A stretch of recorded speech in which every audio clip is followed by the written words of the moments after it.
नमस्ते छात्रों, सभी को नमस्कार। और फिर हम एक बार कुछ बेहतरीन एमसीक्यू के साथ आप लोगों के बीच मौजूद हैं। तो चलिए बिना समय बर्बाद किए, चूँकि समय बहुत कम है, बहुत ज़्यादा प्रेशर है, लगातार हम लोग मेहनत कर रहे हैं, लगातार कुछ टॉपिक पढ़ रहे हैं, उससे रिलेटेड एमसीक्यू जो बेस्ट एमसीक्यू है उसको सॉल्व कर रहे हैं और लगातार प्रयास कर रहे हैं कि आप लोगों के बीच में भी बेहतरीन एमसीक्यू लेकर आएँ। ओटी असिस्टेंट की अगर हम बात करें, anatomy, physiology, microbiology, anaesthesia, medicine, general surgery, general nursing पढ़ना है। बहुत कम समय बचा हुआ है, बहुत प्रेशर है। कल भी हमारा वीडियो आता, फिर थोड़ा समस्या था जिसके कारण नहीं आ पाया। खैर, आप सभी से ये रिक्वेस्ट करेंगे कि ज़्यादा से ज़्यादा हमारे यूट्यूब चैनल को सब्सक्राइब करें। अभी शुरुआत है साथियों, आने वाले समय में जो आप लोग उम्मीद करते हैं उसको पूरा करने का काम करेंगे।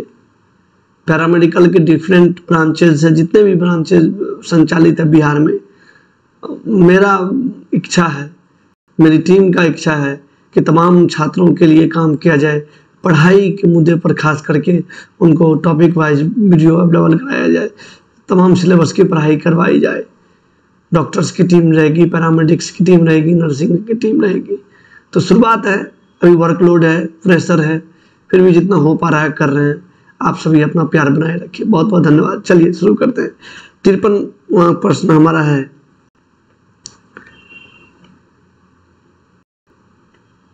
बावन प्रश्न तक कल डॉक्टर साहब ने करवाया था, रुपेश जी। आज 53वां प्रश्न देखते हैं। कहते which cell type is responsible for myelin formation in the central nervous system. क्या कह रहा है? क्वेश्चन को 2 से 3 बार पढ़ा करिए, अगर आंसर एग्जैक्ट सही देना है। Which cell type is responsible for myelin formation in central nervous system. क्या कह रहा है? तो इसका आंसर क्या होगा? ओलिगोडेंड्रोसाइट्स। क्या आंसर होगा इसका? ओलिगोडेंड्रोसाइट्स। क्या आंसर होगा? ओलिगोडेंड्रोसाइट्स। क्या आंसर होगा? ओलिगोडेंड्रोसाइट्स। चलिए, oligodendrocytes. Which cell type is responsible for myelin formation in the nervous system. क्या बोलते हैं? हाँ, एक स्वान सेल्स है, ये कहाँ रहेगा? पीएनएस में रहेगा। कहाँ रहेगा? पीएनएस में रहेगा, पेरिफेरल नर्वस सिस्टम। अब हमने पहले ही कहा है कि क्वेश्चन का जो भी ऑब्जेक्टिव्स है, जो ऑप्शंस है, उसको भी स्टडी किया करिए। कहा कि क्वेश्चन तो एक रहता है, उसके जो 4 ऑब्जेक्टिव रहते हैं, सॉरी, उसके जो 4 ऑप्शंस रहते हैं, वो भी एक प्रश्न है, उसके बारे में भी आप पढ़ेंगे तो वो आपको फायदा करेगा। चलिए अगले प्रश्न की तरफ चलते हैं साथियों। कहते which structure of the inner ear, which structure of inner ear is primarily responsible for balance. कहता है कान का अंदर वाला कौन सा हिस्सा है जो बैलेंस के लिए जिम्मेदार है? कौन सा है जो जिम्मेदार है? तो इसका आंसर क्या होगा? फिर से पढ़ते हैं question. Which structure of the inner ear is primarily responsible for balance. इसका आंसर होगा आपको बी। क्या होगा आंसर? बी आंसर होगा। Semi circular canal, semi circular canal, semi circular canal. Which structure of the inner ear is primarily responsible for balance. चलिए अगला प्रश्न देखते हैं। कहता the main function of the large intestine is, the main function of large intestine is. क्या है? Small intestine का functions क्या है, लार्ज इंटेस्टाइन का फंक्शंस क्या है, सब आपको याद करना पड़ेगा। लगातार डिस्कस करिए अपने साथियों के साथ, डिस्कशन से चीज़ें क्लियर होगी और याद होगा। बहुत कम समय बचा है। तो 55वां प्रश्न हम लोग देखेंगे। 55वां प्रश्न हमारा क्या कहता है कि the main function of large intestine is. क्या होगा आंसर? इसका होगा B, water absorption and the faeces formation. आसान क्वेश्चन है। चलिए अगला प्रश्न की तरफ देख जाते हैं हम लोग। कहता gas exchange in the lung occurs in the, gas exchange जो लंग्स में कहाँ होता है? क्या कह रहा है हमारा 56वां प्रश्न? क्या कह रहा है? गैस एक्सचेंज कहाँ होगा? कहाँ होगा? Occurs in the. बताइए हमारा 56वां प्रश्न कर रहा है। क्वेश्चन को अच्छे से पढ़िएगा तो एक बार में आंसर आप लोग देख सकते हैं।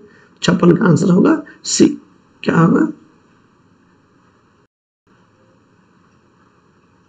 सी होगा आंसर। एल्वियोलाई। ट्रेकिया क्या है? विंड पाइप है। चलिए 57 नंबर का क्वेश्चन देखिएगा, which bony structure protects brain. फिर से क्वेश्चन पढ़िए, which bony structure protects the brain. Brain को प्रोटेक्ट करने वाला कौन सा बोनी स्ट्रक्चर है इसमें, तो उसका आंसर क्या होगा, क्रेनियम। क्या होगा आंसर, क्रेनियम होगा। क्या होगा आंसर, बी होगा। Which bony structure protects the brain, तो क्या होगा आंसर, क्रेनियम। क्या होगा आंसर, क्रेनियम। चलिए अगला प्रश्न की तरफ देखते हैं। Which structure is part of the female reproductive system? कहता है ये जो स्ट्रक्चर जो ऑप्शंस में दिए हुए हैं, prostate, ovary, test, seminal vesicle, कहता है इसमें से कौन सा पार्ट्स क्या है, which structure is a part of the female reproductive system, तो कौन सा पार्ट होगा, ओवरी। क्या होगा आंसर, ओवरी होगा। आप लोग अगर लगातार ऑब्जेक्टिव क्वेश्चन पे ध्यान देंगे, उसके ऑप्शंस को स्टडी करेंगे, तो बहुत सारा टॉपिक आपका सॉल्व हो जाएगा। समय बहुत कम है, तेजी से अपने साथ ग्रुप बना के डिस्कशन करिए। लंबे वर्षों बाद बिहार में बहाली आई है। 59वां प्रश्न हमारा क्या कहता है, the process of breaking down food into nutrients is known as. The process of breaking down food को न्यूट्रिएंट्स में बदलने का जो प्रोसेस है उसको क्या कहते हैं। ऑप्शन है रिस्पिरेशन, डाइजेशन, सर्कुलेशन, एक्सक्रीशन। इतना आसान है, कितना आसान है। आंसर क्या होगा, डाइजेशन। क्या होगा, डाइजेशन। चलिए आगे चलते हैं हम लोग। 60वां प्रश्न कहता है, which type of joint allows for rotational movement. Which type of joints allow for rotational movement. Joints बहुत इंपॉर्टेंट टॉपिक है, निश्चित तौर पर इससे प्रश्न आएंगे। हिंग joint, ball and socket joint, pivot joint, settle joint, इस सब के बारे में आपको पढ़ना पड़ेगा कि हिंग जॉइंट कहाँ रहता है, बॉल एंड सॉकेट जॉइंट कहाँ रहता है, pivot joint, settle joint. Question क्या है, which type of joints allow for rotational movement. कहता है इसमें से कौन सा जॉइंट्स है जो रोटेशनल मूवमेंट को ये करता है। 60वां प्रश्न है, आंसर होगा पाइवट जॉइंट। क्या होगा आंसर, हमारा आंसर होगा पाइवट जॉइंट। इसका अगर पूछेंगे कि पाइवट जॉइंट क्या होता है, पाइवट जॉइंट बैटरी लो हो गया है। पाइवट जॉइंट क्या होता है, तो उसका आंसर हम लोग लेंगे नेक होता है। इसमें क्या बोलेंगे हम लोग, नेक।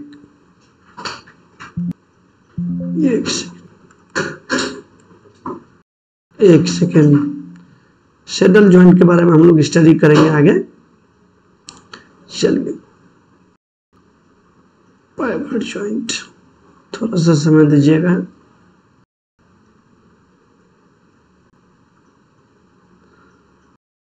तो हम लोग आगे चलते हैं 61 में।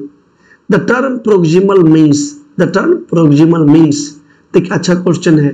प्रोक्सिमल, डिस्टल, लेटरल, सारा टर्म याद करना पड़ेगा आप लोगों को। समय कम है, लेकिन बस ध्यान देते रहिए, क्वेश्चन सरसरी निगाहें रखिए, बहुत सारा प्रश्न आपका सॉल्व हो जाएगा। कहता the term proximal, the term proximal, proximal याद रखिएगा। द टर्म प्रोक्सिमल मीन्स 61 का क्या कहता है, आंसर होगा बी। क्या होगा answer, closer to the centre of the body. जब हम लोग बॉडी के सेंटर की तरफ जाते हैं तो उसको क्या बोलते हैं, प्रोक्सिमल। क्या बोलते हैं, प्रोक्सिमल। क्या बोलते हैं, proximal. The term proximal means closer to the centre of the body, ऐसे याद रखना है। चलिए 62 प्रश्न की तरफ चलते हैं। Which organ is primarily involve in the hormone production and the regulation. Which organ, कहता कौन सा ऑर्गन इन्वॉल्व होता है हार्मोन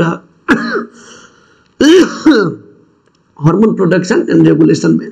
क्या होगा आंसर, एंडोक्राइन सिस्टम। क्या होगा आंसर, एंडोक्राइन सिस्टम। हार्मोन क्या है, chemical messenger of the body. चलिए हम लोग अगला प्रश्न की तरफ देखते हैं। समय कम, हम चाहते हैं कि जितना तेजी से हो सके प्रत्येक दिन अपने चैनल्स पे, यूट्यूब चैनल्स पे 100 से 200 प्रश्न करवाना चाहते हैं। रिवीजन होता है, सभी छात्रों को फायदा होता है, इंक्लूडिंग मी। बट अभी बहुत कम हो पा रहा है, कल से और स्पीड बढ़ाएंगे। 63वां प्रश्न कहता है the bone commonly known as the shin bone.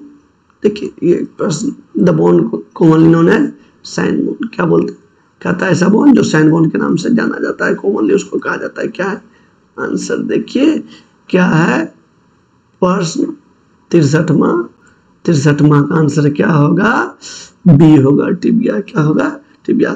तो साइन बोन टिबिया को बोला जाता है। लेग में पाया जाता है। कहाँ पाया जाता है? लेग में पाया जाता है। सेकेंड लॉन्गेस्ट बोन है। क्या है? सेकेंड लॉन्गेस्ट बोन है। याद रखने वाली चीज है। तो हम लोग देख रहे थे कौन सा प्रश्न देख रहे थे? 63वां प्रश्न देख रहे थे। तो 63 का आंसर बी होगा। याद रखने वाला चीज है।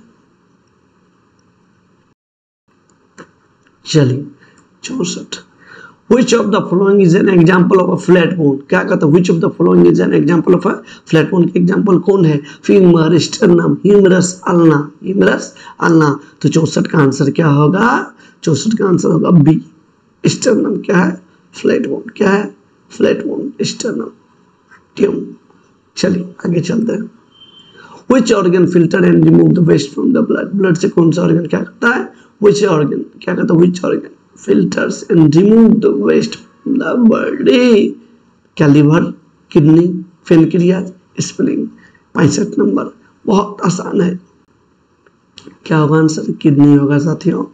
Which organ filters and remove the waste from the body? Kidney का काम है फिल्ट्रेशन करना। चलिए 66, the protein that give skin its strength is. Question बहुत इंपॉर्टेंट होता है पढ़ना, मेरा मानना है ऐसा। The protein that gives skin its strength is. क्या होगा? 66 का आंसर होगा ए, कोलाजन। देखिए जब आप प्रश्न को पढ़ेंगे बार बार तब आंसर निकल के आएगा। जिस तरह से बीमारी में ही उसका इलाज छिपा होता है उसी प्रकार प्रश्न में ही उसका आंसर छिपा होता है, अगर गौर से पढ़े हो तब। 67 क्या कहता है कि the region between the neck and abdomen, the region between neck and the abdomen is known as. कौन सा रीजन? 9 रीजन में बटा हुआ है। कहता the region between the neck and abdomen is, क्या बोलते हैं उसको? क्या बोलते हैं? आंसर उसका 67 का आंसर होगा थोरैक्स। देखिए पहला ऑप्शन यहाँ ही है, बाकी और नीचे होगा। ठीक है, pelvic, lumbar region, cervical region, ये सब के बारे में आपको स्टडी करना है। चलिए 68वां प्रश्न की तरफ हम लोग चलते हैं। द ज्वाइंट, ज्वाइंट बहुत इंपॉर्टेंट टॉपिक, बहुत प्रश्न आ रहे हैं और बहुत छात्रों का रिक्वेस्ट है एनेस्थेसिया का क्वेश्चन। अब एनाटॉमी का कुछ प्रश्न कर लेते हैं। एनाटॉमी, फिर फिजियोलॉजी का कुछ प्रश्न करेंगे, माइक्रोबायोलॉजी का करेंगे, फिर एनेस्थेसिया। हम जो भी कर रहे हैं एकदम एक सिरे से करना चाहते हैं। निश्चित तौर पर लास्ट टाइम में जो हमारा वीडियो आएगा वो एनेस्थेसिया और सर्जरी से रिलेटेड आएगा। जो भी क्वेश्चन हम सॉल्व करेंगे, जितना भी करेंगे। तो 68वां प्रश्न हमारा क्या कहता है कि the joint that allow for bending straightening of the नी, घुटने को मोड़ने और सीधा करने में कौन सा बोन का उपयोग होता है? 68 हमारा प्रश्न क्या? 68। तो ये होगा आंसर क्या होगा? हिंग जॉइंट। क्या होगा आंसर? हिंग जॉइंट। हिंग जॉइंट का अगर और हम उदाहरण पूछेंगे हिंग जॉइंट को, पहला क्वेश्चन पढ़िएगा फिर से। The joint that allow for bending and straightening of the knee is known as hinge joint. क्या पढ़ेंगे? हिंग जॉइंट। और इसमें हम लोग देखते हैं एल्बो, एंकल। हिंग जॉइंट में क्या होता है? चलिए 68 का क्वेश्चन पढ़ लिए।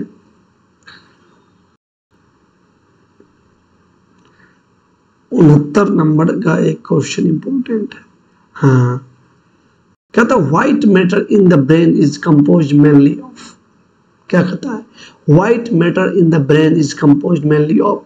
69 क्वेश्चन यहां देखिएगा। इसका आंसर क्या होगा? 69 का आंसर होगा B, myelinated axons. White matter is in the brain is composed mainly of myelinated axons. और उसके बारे में हम बताएंगे आपको कि ब्रेन के बाहर वाला जो पार्ट होता है उसको क्या बोलते हैं? Grey matter. क्या बोलते हैं उसको? ग्रे मैटर बोलते हैं, क्योंकि उसके न्यूरॉन का जो सेल बॉडी होता है जबकि अंदर वाले पार्ट में एक्सॉन होता है, इसलिए उसको क्या बोलते हैं? व्हाइट मैटर कहते हैं। क्या बोलते हैं? व्हाइट मैटर कहते हैं। तो थोड़ा पॉइंट्स है, स्टडी करना पड़ेगा अच्छे से।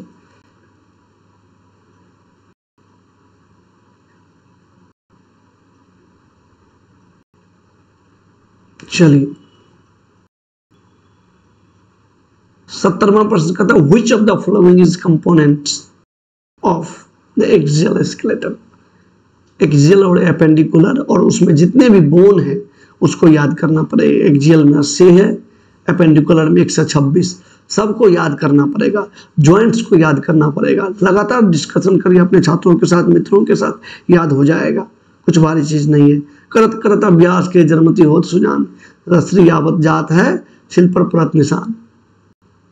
पढ़ने वाले छात्र, हम लोग जैसा छात्र, हम लोग जैसा स्टूडेंट्स ज्यादातर डिस्कशन में भरोसा करते हैं, चीजों को पढ़ते हैं, उससे ज्यादा डिस्कस करते हैं, चीजें याद रहती है।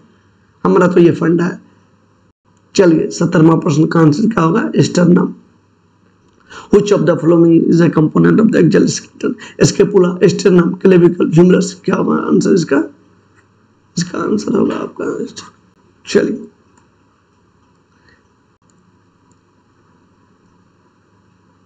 The primary function of the medulla oblongata is, दो ऑप्शन ऊपर है। The primary function of the medulla oblongata is, देखिए पहला ऑप्शन कहता है कि regulate vital function such as breathing and heart rate. Medulla oblongata का क्या है प्राइमरी फंक्शन? दूसरा ऑप्शन कहता है कोऑर्डिनेट वॉलंटरी मूवमेंट्स, नहीं करता है। तीसरा कहता है process visual information, store memories. तो क्या होगा इसका आंसर? क्या होगा?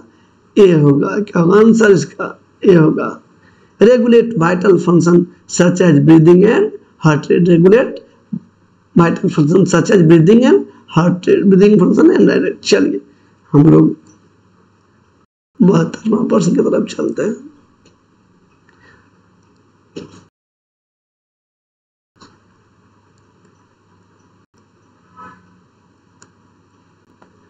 What is the term for the point where two bones meet? कहता दो पॉइंट जहां मिलता है उसको क्या बोलते हैं? उसको क्या बोलते हैं? उसको ज्वाइंट बोलते हैं। कहता what is the term for the point where two bone meets? उसको क्या बोलेंगे? ज्वाइंट्स बोलेंगे। क्या बोलेंगे? ज्वाइंट्स बोलेंगे। What is the term for the point two bones meet? उसको क्या बोलेंगे? जहां दो बोन मिलता है उसको ज्वाइंट कहते हैं। आसान है। जो दो बोन जो को जोड़ता है, जो दो बोन को जोड़ता है उसको लिगामेंट, बोन टू बोन बताए थे आपको। बोन टू बोन को क्या बोलते हैं? लिगामेंट। और जो बोन और मसल्स को जोड़ता है उसको क्या बोलते हैं? टेंडन। डट जाइए, नौकरी चाहिए कि नहीं चाहिए? हम भी लगे हुए हैं। चलिए 72वां प्रश्न हो गया। 73वां प्रश्न की तरफ हम लोग जाते हैं। भाई आंसर नहीं दिखना चाहिए। The elbow joint is comprised of which bone? The elbow joint is comprised of which bone? 73 का आंसर क्या होगा? पहला ऑप्शन है ह्यूमरस, रेडियस एंड अल्ना। दूसरा है फीमर, टिबिया एंड फिबुला। और सी में है स्कैपुला एंड क्लेविकल। और चौथा डी आंसर है वर्टिब्रा एंड रिब। तो बताइए साथियों 73 का आंसर क्या होगा? 73 का आंसर होगा ह्यूमरस, रेडियस एंड अल्ना। क्या होगा? ह्यूमरस, रेडियस एंड अल्ना, ये आंसर होगा। 73 the elbow joint is comprised of which bone? Humerus, radius and ulna. तो आप सभी से रिक्वेस्ट करेंगे कि हमारा आशु जी नाम से जो चैनल है इसको ज़्यादा से ज़्यादा सब्सक्राइब करिए, ढेर सारा प्यार दीजिए। और हम प्रयास कर रहे हैं, अभी तमाम साथी इन चीज़ों के लिए प्रयास कर रहे हैं कि किस प्रकार से बिहार के छात्रों को तैयारी करवा सके, ऑनलाइन ऑफलाइन के माध्यम से। और भी यूट्यूब चैनल्स हैं जिस पर लगातार काम चल रही है, सभी साथी काम कर रहे हैं।